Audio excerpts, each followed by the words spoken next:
Hello everyone! Welcome back to my Ant Tribe Diary. Today, I want to share my experiences with ant keeping. Who would have thought that these tiny ant colonies would bring so many challenges and frustrations? In just over 20 days, 4 of the colonies I kept have died, and I still haven't pinpointed the exact cause of their demise. Although these small lives are fragile, they've taught me so much about the complexities of keeping ants. I started developing a deep interest in keeping ants back in August. After watching many videos from fellow ant keepers, I decided to take the plunge and start my own ant colonies. My first colony was the Formica Archback Ants, which I spent the most time and money on. From the moment they arrived, I prepared a carefully designed ant castle for them, hoping they would settle in comfortably. Unfortunately, this colony survived for only about 10 days before it collapsed entirely. The ants died one by one, and in the end, the queen even fled the nest, leading to the complete extinction of the colony. This failure made me reflect deeply. Was it the ants I purchased? Or perhaps my understanding of their needs and habitat wasn't sufficient? I began to question myself and reconsider my methods. After the failure with the Formica Archback Ants, I didn't give up but instead decided to try keeping a much easier colony to manage the Artisan Harvester Ants. These ants are known for their love of collecting seeds, and they came highly recommended by many in the ant-keeping community. When they arrived, the queen and workers seemed healthy, and they quickly found their place in the nest. Unfortunately, as time passed, their health started to decline. Workers began dying one by one, and soon they showed no interest in food. In the end, this colony also perished today. This loss left me even more confused. What went wrong? Was it a problem with the food, or was the environment too abrupt for them? I began to wonder if I had missed some crucial aspects of their care or if they weren't suited to the habitat I provided. To find a more suitable colony, I purchased Nicobar Archback Ants and Turkestan Archback Ants. These species are often recommended for beginners, so I had high hopes for them. At first, everything seemed great: large size and active workers. They were lively and seemed to be adjusting well to their new home. I was filled with excitement about their potential for growth. However, after just over a week, both colonies started to enter a death spiral. The Turkestan Archback Ants were particularly affected by my mistakes. The colony was still small when I decided to have them face off against locusts in a battle,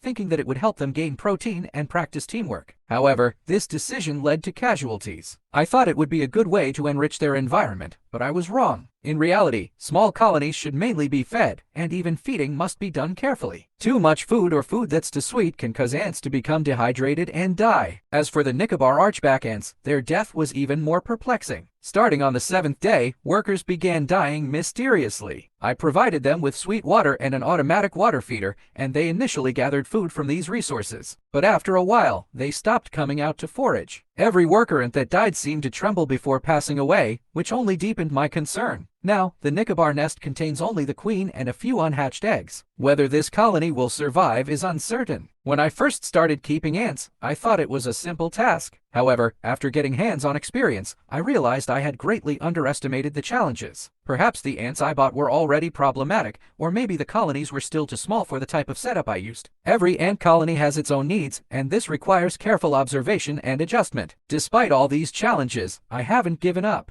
I plan to try keeping more colonies in the future, and Nicobar Archback Ants are still a species I would consider. If the queen from my current colony dies, I will try transferring the unhatched eggs to a new queen of the same species to see if she will accept and raise the unborn ants, allowing the colony to continue. That's all for today's Ant Diary. If you also love ants or keep ants yourself, feel free to share your experiences and advice in the comments below. Every suggestion and shared experience helps me better understand the world of ants. Lastly, if you enjoyed my content, don't forget to give me a thumbs up and subscribe. Your support is the motivation for me to continue creating and sharing more updates on the ants journey.